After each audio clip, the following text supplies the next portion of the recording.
All right. Welcome to the Peckham Pulse Podcast, where we bring you inside the people, purpose, and passion that fuel Peckham Industries. I'm your host, Steve Benton, Corporate Director of Safety and Risk Management. Safety is a core value of Peckham, not just a priority or a set of regulations. Safety is about people, our family, and friends. The Pulse will provide in-depth conversation on what sparks our passions and how we carry that through to strengthen our safety culture. At Peckham, our mission is to safely provide high-quality construction materials and services, but let's be honest, it all starts with you, our members. But nothing, not a ton of asphalt or a mile of freshly paved highway matters more than making sure everyone goes home safe every single day. All right, welcome back to another edition of the Peckham Podcast. We're really fortunate and lucky to be joined today by Dave Vandenbrul from Wingdale Materials. Lou Merkel is with us as well. Lou, how are you doing? I'm doing great. So this is our Christmas edition, and we're excited to have you, Dave. We've saved the best kind of for the last of the year here. Thank you. Tell us a little bit about just your years of service and what you do for Peckham. I started in March, I think, 12. It's been about 13 years, Okay. almost 13 and a half years. Back then, we were all underground. Started pretty much right at the get-go, started scaling. For those in the audience that don't know what scaling is, just kind of describe what you did. So when we were working underground, tunneling and whatnot, you drill a heading, blast it. It gets mucked out by the loaders and everything, and then the scaler goes in there and basically excavator and hammer on it, Right. and just scales all the loose material after that blast. Yep. To make it safe. Right. You know. What did you do before Peckham? I worked for outside construction, private construction company. Okay. 10 years, all sorts of paving, excavating, trucking. It was mainly mechanic. Okay. For those 10 years, but that's where I pretty much cut my teeth on. How about on the personal side? What's your passion? What's your hobby? I don't know, riding a motorcycle, riding a dirt bikes, just kind of being outside a little bit. Okay. So Dave, talk to us a little bit about, we saved you for this edition because we wanted to talk about, typically this time of year, the season, the holidays, we're grateful for family, we're grateful for friends, and it's certainly the case with you. Yeah. 2021. Yeah, it's coming up on 4 years now already. Yeah, it was December 14th, I believe. Yeah.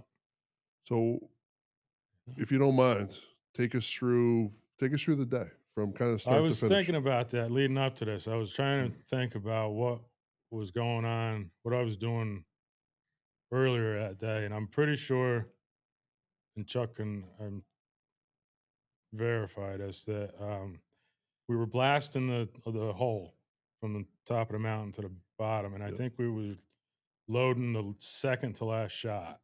The previous shot, it blew the top off, so we lost some holes. So I had to bring a little mini excavator up there and clean all that up so we could find and get all the holes to load. Yep. So that was the first part of the day. And I think it was right after lunchtime. The guys were working underground, still digging out of stopes, and the loader was, digging out of stopes, and there was a bunch of oversized he was having trouble with. I went down with the excavator and a big hammer to help him work the oversize, which I'd done, back and forth, a million times before. For months, leading up to that. I'd be up, working on top of the mountain and, go down underground for a couple of days, break oversize when they needed it, I think at the time it was a cat excavator. I don't remember the model. It was a 330 cat. 330 cat. Yeah. 13,000 pound hammer on it. Yeah. I think 13, 14, something like that. We all got the call that there had been a mishap. Mm-hmm. And, I think the word came through that essentially we had a guy that was trapped. Yeah. And obviously we all did what we could at the time. Sure, I think at the moment, Bobby Remco was the closest to you guys. He got there first from the safety department. Yeah. But maybe do you have recollection of? Oh, yeah. Yeah? Yeah. You want to talk about? Yeah, sure. If I didn't want to talk about it, I wouldn't have came here. Yeah. You know, or Well, wasn't willing to talk about it. You listen, know, I Yeah. mean, it's so awesome yeah, that you're willing to do that. So just kind of and describe for the listeners, kind of like where you were, what you were so doing. right, so underground there's two levels, and it's basically you could think of it as like a city grid, Yep. block an avenue this way, and then the stope is pretty much a gigantic hole between the first level and the second level. So the idea of the stope, you blast the stope, and then you have all that material that's in the stope. But also, if we were shooting upstairs on the second level, Yep. all that material would be dumped from the second level down to the first level through Yep. that stope, So you're just gravity feeding pretty to get much. it down to Yeah, the and level of then the the crusher. loader on the first level is loading the trucks, and they're going through the crusher. Right. You know. Right. So we're all the way in the back end of I think 12, 13 stope. I was on 12 north, and the loader was right around the corner from me. I think he was on 14, just working oversize, you know, to get so the loader could get in there and get to the material behind it, Right. you know. Right. And there wasn't a lot of material in there, but it was all oversized at the front, you know. So essentially, And you it were. wasn't a big pile. The brow was completely open, Yeah. you know. Yeah. Mm, So you were just pecking away to try to get yeah, any of that oversized broken to try to get So whatever material out we could. Yep, exactly. When I was in the stope, I would usually set the excavator a little off to the right because I would always swing to my left. Yep. And the excavator's, you know, a lot bigger than the scaler. You got to get it in the right position to be able to swing it around, Right. you know? So, and I always have my tracks facing forward, facing back because your gut reaction is to hit the pedals and back up, Back up, you know? Reverse. Right. So I was just, you know, plugging away and little bit of material started falling from up top, and I started, you know, I was like, oh, what was that? You know, Right. stop what I was doing, kind of thing, you know, kind of pull the hammer in, and then a lot more material started coming, and I just hit full back as fast, you know, Yeah. as fast as I can. Started turning to the left, and it was just like a complete whiteout, and just pelted with material. Yeah. Like it was like a Blast or something. yeah. Yeah. And it sounded like a blast. Yeah. And all of a sudden the window was gone and it was all sitting in my lap. Yeah. So the window broke. The cab, Oh, cab glass broke. the on the outside of the excavator had the steel Yep. cage Yep. wrapped in chicken wire to, you know, protect Yep. the Rock, yep. from hammer and rock. And that cage came through the window, Pushed in. pushed the window, you know, Yep. and Yep. took my right hand with the joystick still in it Yep. and pinned it down to my thigh. And the slats of the outside cage, my knee went right through it like that. And it was up, this thigh was on the outside. Yeah. So it came up across my chest and, Yeah. or not, right about Yeah. my belly. Yeah. And it just pinned my hand down to my thigh, and my toes almost went out the front window because it bent the floor down and Yeah. took the pedals right out.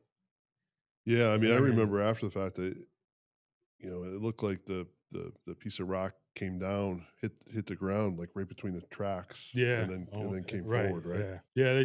They figured about 50 ton. Yeah. It looked like the size of Yeah. a boat. Yeah. There was nobody upstairs working. There was nobody throwing material down, you know? And it was like a split second. And, Yeah. you know, the loader operator, he said he heard it.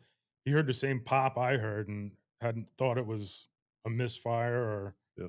blast, you know? Yeah. So right after that happened, did the folks nearby hear it and respond, or were you able to get on the radio, or how did? Yeah. Well, so when that happened, since it broke the joystick and I still had it pinned in my hand, Yeah. the boom went full power straight up Okay. and Okay. the hammer curled in. Yep. So the machine was like at full relief, Yep. hydraulics. Yep.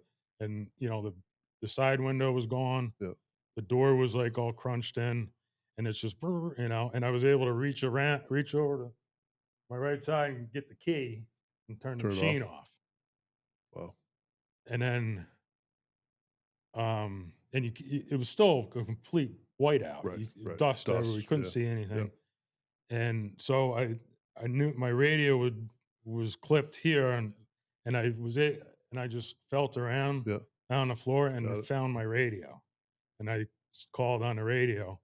But by the time I found my radio and started calling on it, the guy in the loader that was around the corner was already parked behind me and Okay. out of the loader. So he didn't hear me calling on the radio, and he came running up. Once everybody ascertained that you were generally okay, Yeah.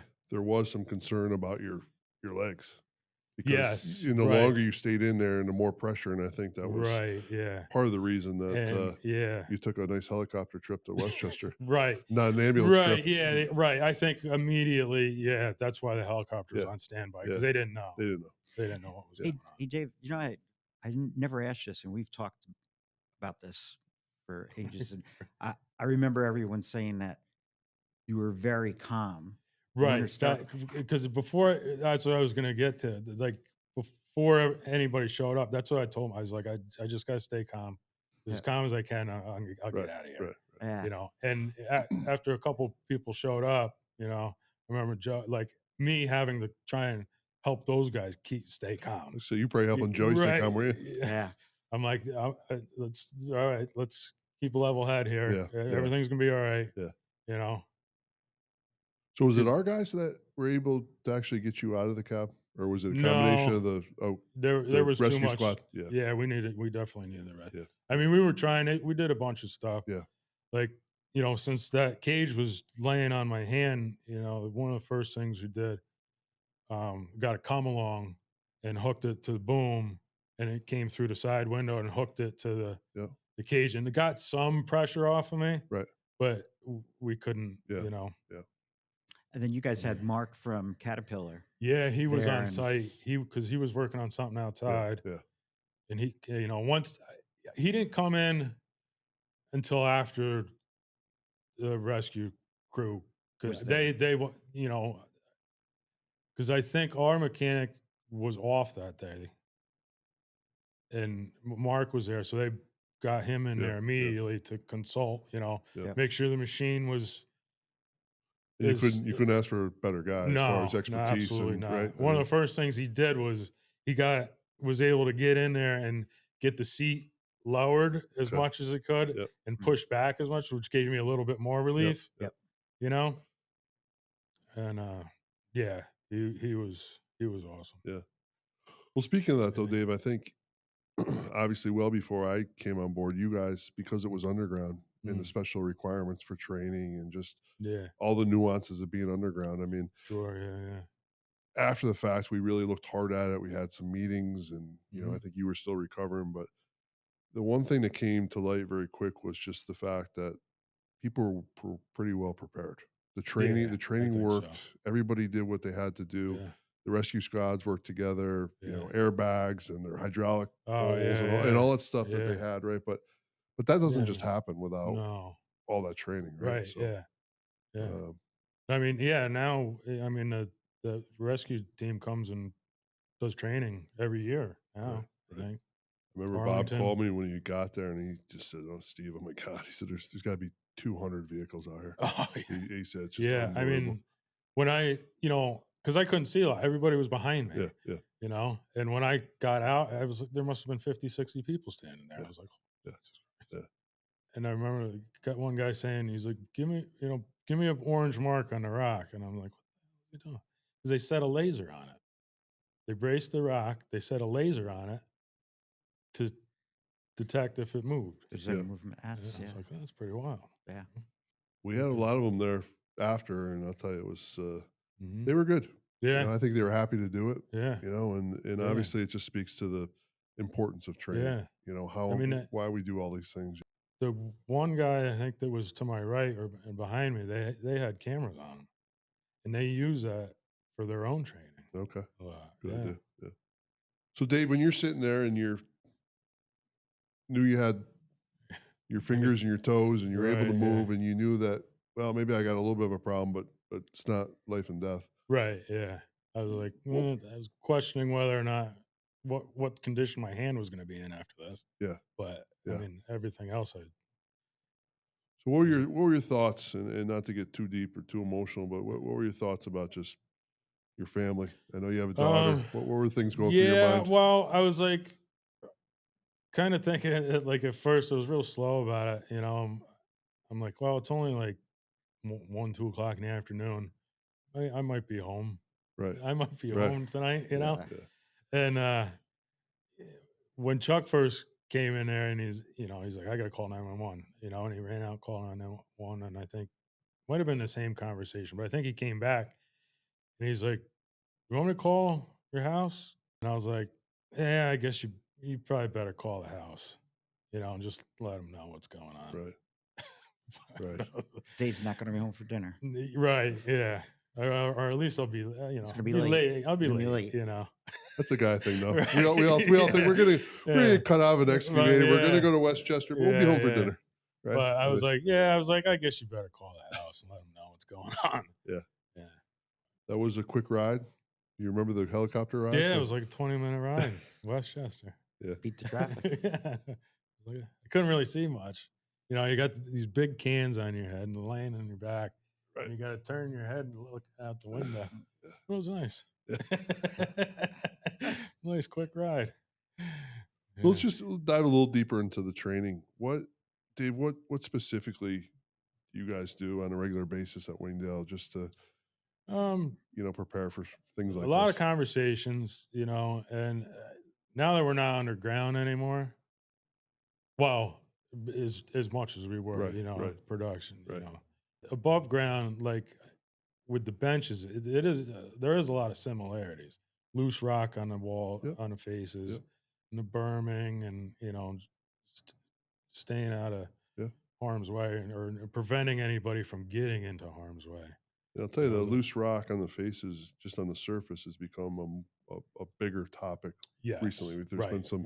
some mishaps, right, or yeah, and it's been much more of a focus with MSHA, and even yeah. and internally. You know, I think we Sure, take yeah. a harder look at inspections. We scale more than we probably used to years Yeah. ago. You know, and what was acceptable then is no longer, any kind Sure, of loose yeah, or yeah. overhanging material. You know, we Yeah. want to get off ahead Yeah, of I time, mean, so- even when we've been on surface for 4 years, 5 years now. Yeah. And it's progressed quite a bit right. from the beginning of that. Yeah. Already. And Yeah. then, like, even after the conversations that we had with doing like a gap analysis tabletop, where you kind of debrief after. Yeah, sure. And, we found out that the first responders don't typically deal with that environment, Right. nor did they have all the equipment that going forward, they thought they could have done a better job. So Joe and Chuck and I got together with them, and we actually, Chuck and Joe put together a budget for what they were going to need and bought them equipment. Yeah. So, yeah. so now when they're coming on site, you guys are picking particular situations and scenarios that are kind of specific to our environment. Yeah. Real life ones about, whether it be extraction from a primary crusher, Right. Yeah. inundation of boulders in a vehicle. Right. We Yeah. had done with the right. truck. Yeah. It was pretty neat. But it's real practical and interactive Yeah. Yeah. training. It's not just, what Yeah. ifs. It's real hands-on. Yeah. Absolutely. So it was just so many different things so not only helping us, but going forward, it's making them that much better of a responder for Yeah. The if something happens in Absolutely. the city of Poughkeepsie, LaGrange, or, Yeah. their support for everybody Yeah. from Albany down to Westchester County. Yeah. So Yeah. It's great. Yeah. Yeah. Well, I think, Dave, that's the silver lining from the Yeah, incident, though, right? I absolutely. mean, we've Sure. if anything, we took a strong team at Wingdale, made them even stronger, Yeah. more resilient. Yeah. I agree. Certainly, Yeah. you guys are a tight group, but we help the rescue folks. I mean, to help the community at large. Maybe Yeah. it's not us the next time. Maybe it's somebody else, and Right. hopefully they're even more Yeah. prepared. But Yeah. let me ask you: did you fast forward, a couple months, and you were on the men's, and your Mhm. hand was healing, and do you have any second thoughts about coming back? No. You didn't. No. You jumped No, right I back got in. out of I got out of the hospital. Yeah. Was there for a day and a half, 2 days. Yeah. And, I went home, got cleaned up. But the next day I went right back underground, right to the machine to look at it. That amazed me. That truly amazed me. And I think, we had Yeah. conversations with Chuck and Joey, and we're kind of thinking, what's Dave's mental state going to be? No, I went right back in underground. Well, it's pretty cool we get to have this conversation. It's pretty cool just to be able to reflect back on, not only the incident, but just how much has changed since. I mean, that the whole moving operations to the surface, or a lot of the operations to the surface. I mean, we won an innovation award just for Chuck's work and environmental's work, just on thinking about this. How do we how do we get above ground again? And really, I think it was only the second one in the world that was ever done like that. Maybe the only one in the U.S. It's really pretty amazing, and it's for us, it's pretty special just to see how you guys work as a group and just the camaraderie. And this event happened, and it's emotional. It's emotional, and for sure. So I guess, Dave, with that said, happy holidays to you and your family, and thank you. So happy you could join us and tell a story. And the only reason we do it really is just to share these stories with others. And there's a training aspect to it. There's obviously the human element aspect of it, and we talked about protecting family and friends, and that's our mantra, and that's what we do. And your family and a friend, and we're happy to have you here. So thanks very much. Well, thank you. At Peckham Industries, safety isn't something we talk about when it's convenient. It's who we are and how we show up every day, every shift. Safety is a core value, just like integrity, dedication, and efficiency. So here's our challenge to you. Let your passion for safety lead the way, every shift, every task, every day. Thanks for tuning in to the Peckham Pulse. Stay safe, stay passionate, and be proud knowing that we're building America's infrastructure.